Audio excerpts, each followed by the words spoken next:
we need to just go. Consequences be damned. But I know there's some scary consequences.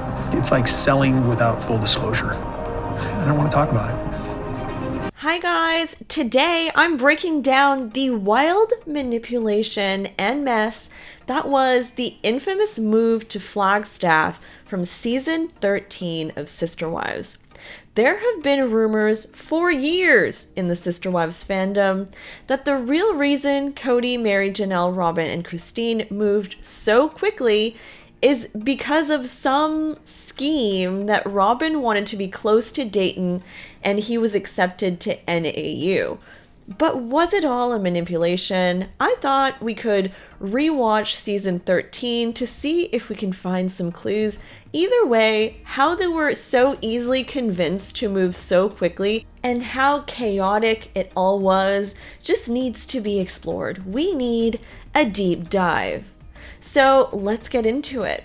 In season 13, Kody immediately starts dropping hints about moving back to Utah, even in episode 1. Utah, of all places, the state they literally fled from the anti-polygamy laws, and yes, at this point, they also had just sued Utah like a few years prior.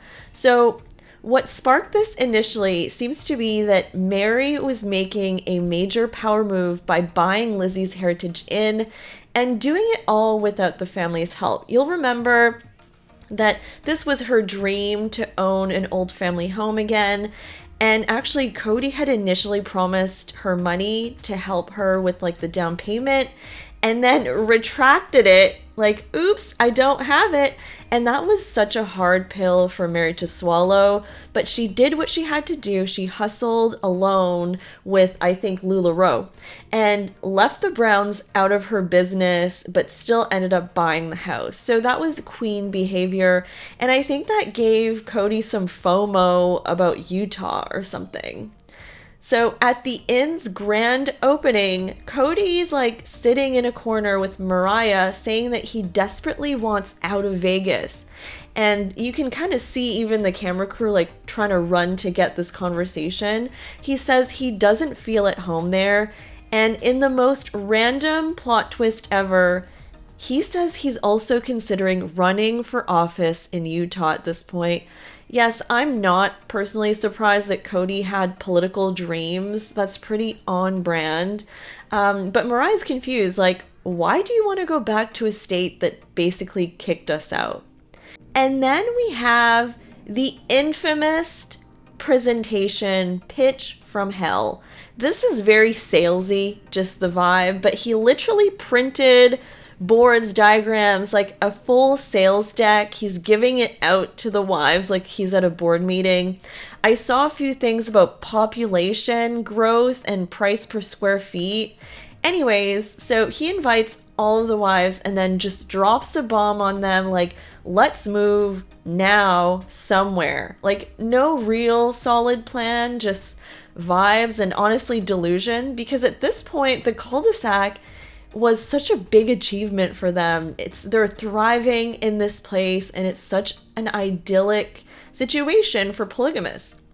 At this initial meeting, especially Janelle and Christine, they are pushing back hard because of who they call the triplets, Gwen, Gabe, and Aurora, who will be going into their junior year, who have great things going on in high school. Gabe just lettered and is probably going to be captain of the wrestling team next year. Gwen is trying out for school historian, and it just seems like moving could really cause them serious damage. And Janelle does not want to deal with another Hunter Logan drama moving situation. The only person defending the move in this situation is Robyn, saying, oh, if we have to move, the best time is this summer. And I'm just noticing that, also when the wives have a sit down immediately afterwards to talk about it, again, Robyn is playing on Kody's side. She says that the triplets will have a fighting chance at the new school. A fighting chance, guys, instead of thriving where they are currently. And also that she would sacrifice financial stuff to get out of Vegas because apparently the high school has been having issues.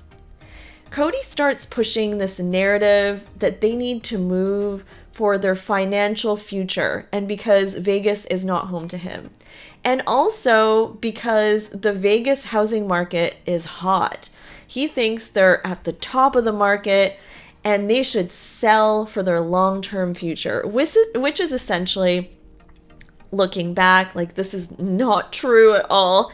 The kids seem to be seeing through all of the BS at this point, not the wives for some reason. The wives are drinking the Kool-Aid.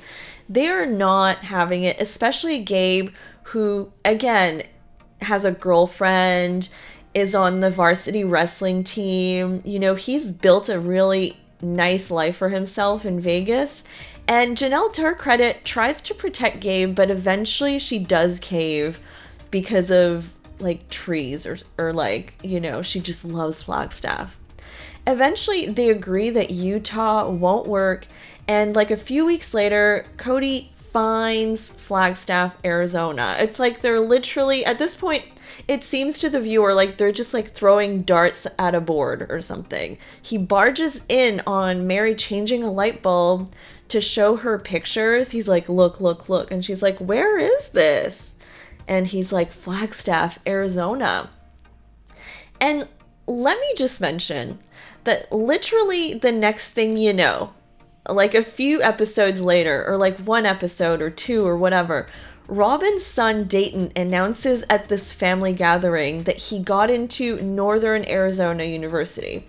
It's hard to tell the real timeline and when things were filmed and like how far in the future the initial thought of Flagstaff and the acceptance were, but it just doesn't seem like it was that much time between, you know, when they started to think about Flagstaff and Dayton getting an approval letter from NAU.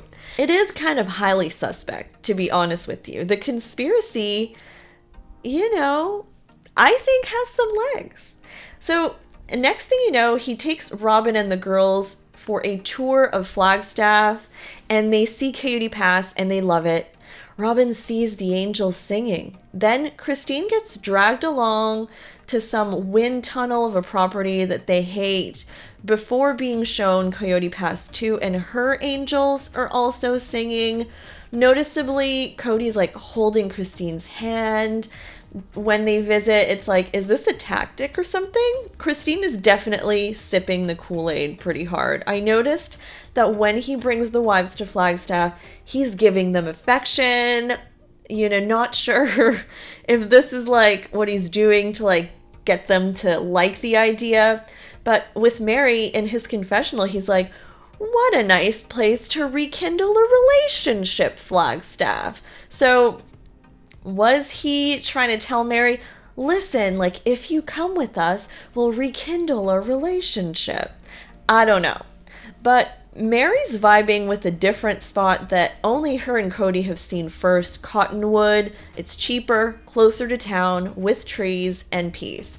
Kody also loves that property, and for a second, it seems like they might go for this place, Cottonwood. But we'll see later, Robyn hates Cottonwood. Steep roads, dirt roads, fear of wildfires, just bad vibes, and, you know, they end up going with Coyote Pass because majority rules. And for some reason, Janelle's just into it. She's like ready to put an offer down right there. She went so quickly, in my opinion, from like saying like, no, we can't do this to the kids, to being all in. Janelle is like mesmerized by the outdoors, the trees, vibes. Like, Christine is like, maybe it's a red flag, you know, that the prairie dogs have plague on Coyote Pass, but I still want to move there. Like, what? The whole prairie dogs have plague thing and you can't play in the dirt is a major red flag that I don't think they gave enough attention to, honestly. And so one thing I found ironic about when they were looking at the property Coyote Pass is that Kody is not feeling the pond. It's the one moment where he was, you know what, I'm not into the pond at all. I have no interest in it. It does nothing for me. Which is so ironic because for seasons afterwards, Kody is all about the pond. Who gets the pond? All the fun they could have with the pond. So a total 180 here too. It's like the land of contradictions and half-truths. Gwen says that she hates the land. She actually hates Cottonwood, to be honest. She called it ugly. Christine's there, and Christine's response to Gwen is, oh, well, you only have to live here for a few years, and then you can move on. Which I thought, was not a very nice response. Honestly, I think they should have considered the kids a little bit more in this whole entire thing, to be honest. Gabriel says that the move is destroying everything he worked for. Maddie straight up says they move so much that it doesn't even matter anymore. Like, she's not going to chase them around. And Aspen is really, really against it. They have like a heart-to-heart on Christine's bed, and she calls it dumb, too fast, unnecessary. Honestly, the kids are making a lot of sense, but it's just not computing with the adults. The adults have blinders on. I don't know, what is happening. And just when you thought it could not get messier, Kody starts meeting up with architects behind the wives' backs to design a big house. Yeah, the one home plan he said was never going to happen. He's already drawing up blueprints at this point, secretly brings his brother and Meri's brother-in-law to see the plans. And this is not going to go over very well. And it doesn't either. And wouldn't you know it, Robyn's getting the most square footage in that house that they're designing. This is all done behind their backs, and we heard the realtor kind of drop a hint about the fact that they might want to do one big house because Kody had told her that. And Christine apparently had pulled her aside and said, it's never going to happen. Despite this, Kody's moving forward. Blinders on, So the kids are falling apart. Robyn's yelling they're moving. Aries crying. Gabriel refuses to pack. And Kody, once Coyote Pass closes, is questioning everything. He's crying about missing the grandkids, worried about money because now they have mortgages until they sell the houses. They just bought this expensive land and they need rentals. And, he seems to be doubting the master plan he kind of forced up on everyone. And so it's very confusing. I feel like this was his gut probably telling him not to do that. And even Meri's like, let's just rent and slow down and not buy the property now. But she's kind of ignored. And Meri just voices her full opinion during this whole thing. How she doesn't like Coyote Pass, really. Angels are not singing for her. And it just feels like she's getting bulldozed and everyone wants her to say something positive or agree with them. But she's just not playing their game. Which, honestly, Meri was making a lot of sense. In the end, they do buy Coyote Pass. Meri's the only one, not really on board. And the wives are mostly kind of playing along, but the kids are still not. Kody's, burning out, and the seeds of future disaster are fully planted. Flagstaff, as we know, ends up being, one of the biggest mistakes the cast of Sister Wives ever made. And so Flagstaff just ends up, it's a lot more expensive, so the money reason doesn't make sense. Also, Vegas was not at the top of the market. I don't know what he was talking about. Kody shows some regret after the owners accept the offer on Coyote Pass. And for the first time, he was actually, his doubts were making sense. So the season ends in Robyn's huge mansion rental, because of course, and their neighbors are coming out wanting to know, who are these people? What's going on? And Maddie and Caleb, Mariah and Audrey, and Aspen and Mitch have to leave them there after helping them move, with plenty of crying going on, and, they're not going to see their grandkid anymore. I don't know for how long, they end up having this mansion, by the way. because this doesn't, I don't know, I don't remember seeing it a lot, but it is beautiful, I have to say. So the move to Flagstaff, in my opinion, was the dumbest idea they've ever had. Manipulation or not, it set off a sequence of events that kind of ruined their family culture. And in the end, Coyote Pass was sold with nothing done on it. It was a delusional dream, and honestly, they should have stayed in the cul-de-sac, just my opinion.